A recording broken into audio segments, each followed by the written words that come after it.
Hi guys, video start करने से पहले मैं आपको थैंक यू बोलना चाहता हूँ क्योंकि मेरी एक वीडियो में 100+ व्यूज़ आ गए हैं, जो कि मेरे लिए बहुत बिग अमाउंट है। एंड मेरे 3 सब्सक्राइबर भी बढ़ गए हैं। 3 सब्सक्राइबर मेरे खुद के। मैंने ना कि कोई वीडियो शेयर किया ना कुछ किया।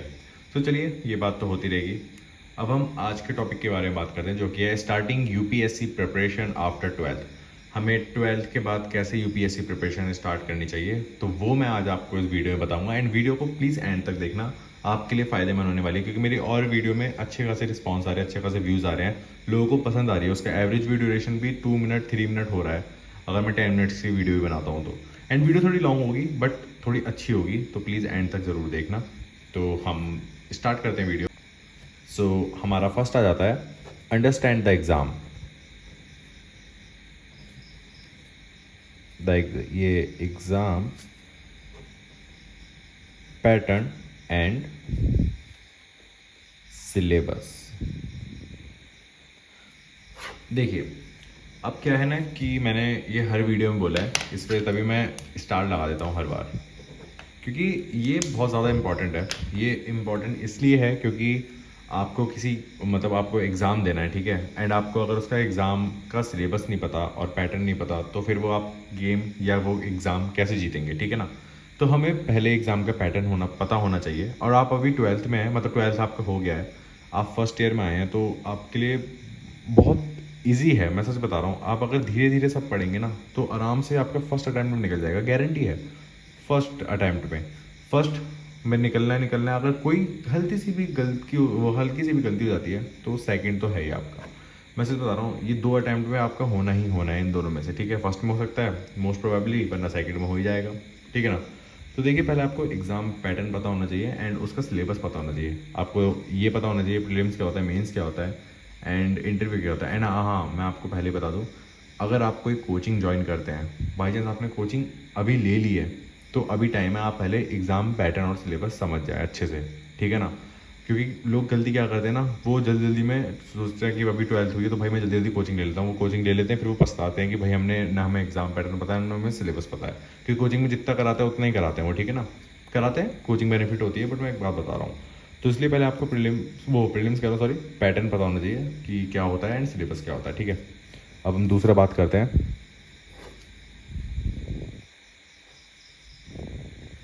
Build a strong foundation. Strong foundation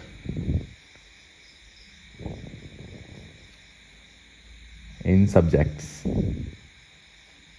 देखिए, क्या है ना कि अब आप शुरू से स्टार्ट करेंगे, ठीक है। तो आपको ना फाउंडेशन कोर्स जो होता है हमारा, जीएस फाउंडेशन कोर्स, जो मेंस का होता है, GS1 GS2 GS3 GS4 optional.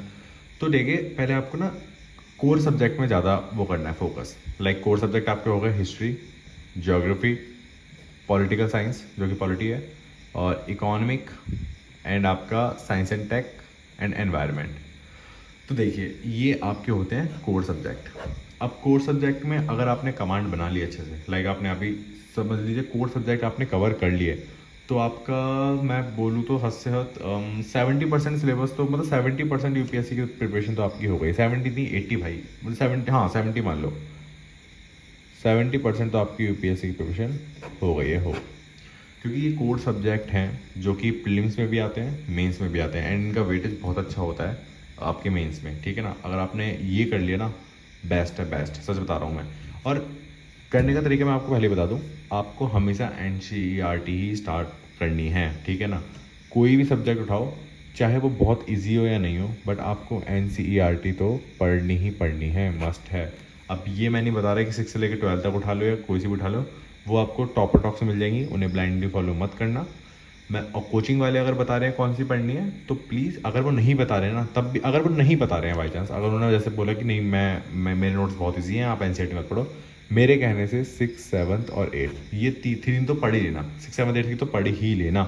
Geography में देखिए, वो ज्योग्राफी में 11, 12 की तो देखिए हर कोई बोलेगा, ऑफकोर्स बोलेगा ही उसकी, बट मैं बोलता हूँ कि 6, 7, 8 भी पढ़ लेना, ओल्ड वाली जो होती है, ठीक है ना। तो वो सब तो आपको बुक्स लिस्ट वगैरह का आप जो भी कमेंट करके मुझे बता देना, मैं बहुत अच्छे से बना दूंगा। मुझे बहुत अच्छे से पता है कि क्या पढ़ना है क्या नहीं पढ़ना, ठीक है ना। तो ये तो हो गया आपका सेकंड, है ना, बिल्ड स्ट्रॉन्ग फाउंडेशन इन सब्जेक्ट्स, ओके। आपका थर्ड आता है, डेवलप रीडिंग हैबिट। देखिए मेरी राइटिंग थोड़ी ऐसी है, ठीक है ना, तो एडजस्ट कर लेना। अब देखिए क्या होता है ना, अब आपने ट्वेल्थ किया है, ठीक है। अब आपका बैकग्राउंड कुछ भी हो, ठीक है, बाई चांस आप मैथ्स बैकग्राउंड से, ह्यूमैनिटीज़ बैकग्राउंड से, किसी भी बैकग्राउंड से, आप बोलेंगे मेरे बेसिक्स क्लियर नहीं हुए हो, फिर भी कहने से मेरे को एनसीटी पढ़ लेना, ठीक है। चलिए अब आप आए, तो आपको क्या है ना, आपकी रीडिंग हैबिट होनी चाहिए। हाँ, माना कि आप टॉपर हैं या कोई टॉपर नहीं है, कोई भी आके दे सकता है इस एग्ज़ाम को, ठीक है। बाई चांस आप टॉपर नहीं है या टॉपर हैं, देखिए आपकी रीडिंग हैबिट अच्छी होनी चाहिए। लाइक आप उसे इम्प्रूव करो। आपके पास बहुत सारा टाइम है, बहुत ज़्यादा सेंस की मतलब 3 to 4 ईयर है। 3 to 4 year, 4 year, fourth year वही हो गया जिसमें आप टाइम दे रहे हो, वो भी 1 साल गिना जाएगा, ठीक है ना। 3 to 4 ईयर है, तो आप ना रीडिंग हैबिट डालो अच्छे से। लाइक जैसे आपने एन बुक पढ़ोगे ना, तो अब जब आप स्टैंडर्ड बुक्स पे आओगे तो आपको ना बहुत आसानी पड़ेगी पढ़ने में, समझने में उन्हें, ठीक है ना। तो आपको यही है कि अपने रीडिंग पे हैबिट अच्छे से डालनी है, ठीक है ना। रीडिंग हैबिट बनाओ अच्छे से। अब फोर्थ है आपका इम्प्रूव योर लैंग्वेज स्किल्स। देखिए आप बाई चांस इंग्लिश बैकग्राउंड से या हिंदी बैकग्राउंड से, जिस भी बैकग्राउंड से, अब आपको क्या है ना, जैसे आप बाई चांस इंग्लिश बैकग्राउंड से, तो आपका फोकस होना चाहिए इंग्लिश ग्रामर पे, ठीक है ना, वोकेबलरी पे एंड राइटिंग स्किल्स पे, ठीक है ना। देखिए मैं अभी भी कह रहा हूँ, लाइक बाई चांस आप समझ लीजिए आज आज नहीं, मतलब आपका नेक्स्ट वीक ना कोचिंग स्टार्ट है, ठीक है ना। आपने इस समझ लीजिए पूरे हफ्ते ये पढ़ा, सिलेबस पढ़ा, पैटर्न पढ़ा, जो सोचा है वो पढ़ा। अब देखिए क्या है ना, आप फील्ड में आए, मतलब आप कोचिंग ली, आपने कोचिंग स्टार्ट की। अब कोचिंग इंग्लिश में है, ठीक है, एंड आपको वो समझ ही नहीं आ रहा है। समझ लीजिए आपके दिमाग के पार जा रहा है हर चीज़, क्योंकि आपकी इंग्लिश ग्रामर बहुत बेकार है, वोकेबलरी बहुत बेकार है, आपको कुछ समझ ही नहीं आ रहा है। तो मेरा मानना यही है कि आपको अंडरस्टैंड करना है, लैंग्वेज स्किल इंप्रूव करनी है अपनी, ठीक है। जैसे कि आपका अगर आने वाले टाइम में इंटरव्यू हुआ, तो आप अच्छे से वोकेबलरी आपकी अच्छी हो, आप इंग्लिश ग्रामर अच्छी हो, ऐसे लिखें या आंसर राइटिंग करें, राइटिंग स्किल्स आपकी अच्छी हो जाएगी इंग्लिश ग्रामर से। इसलिए कह रहा हूँ आपको लैंग्वेज स्किल्स को भाई इंप्रूव करनी ही चाहिए और करनी ही पड़ेगी, ठीक है। तो ये तो है फोर्थ, ये भी स्टार है भाई, ये भी स्टार है, सब स्टार है, ठीक है। अब हम फिफ्थ में आ जाते हैं, क्रिएट अ स्टडी प्लान।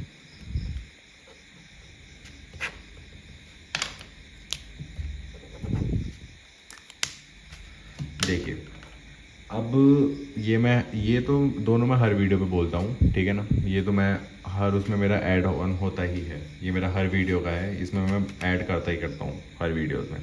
तो देखिए आपको ना एक दिन पहले ना स्टडी प्लान बना लेना है, ठीक है ना।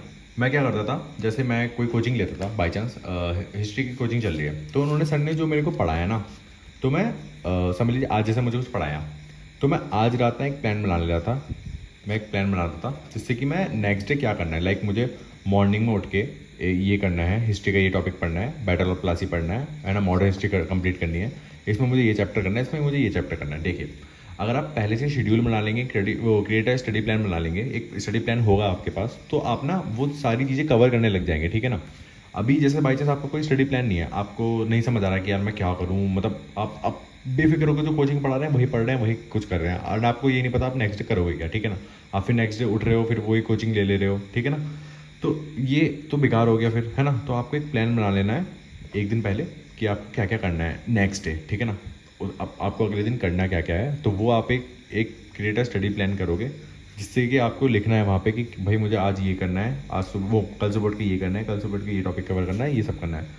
तो जब तक आप ये नहीं करोगे तो आपका फिर सारा वो बिगड़ जाता है, ठीक है ना। आपको ये शेड्यूल बिगड़ जाता है पूरा, आपको समझ ही नहीं आता, तो इसलिए प्लान बनाना बहुत ज़रूरी है। तो अब हम बात करते हैं अपना एट्थ पे, वो सॉरी एट्थ कर रहा हूँ, सिक्स्थ। ये इम्पॉर्टेंट है, बहुत ज़्यादा इम्पॉर्टेंट है। मैं भाई ये रेड पेन भी पास कर देता हूँ अपने, ये वाला तो बहुत इम्पॉर्टेंट है। इसमें क्या करना है, PYQ मॉक टेस्ट। देखिए मैंने बोला था सिलेबस करो, पैटर्न समझो, सिलेबस करो, सिलेबस समझा, सिलेबस समझोगे आप कोर सब्जेक्ट्स उठाएंगे, कोर सब्जेक्ट पढ़ेंगे, ठीक है।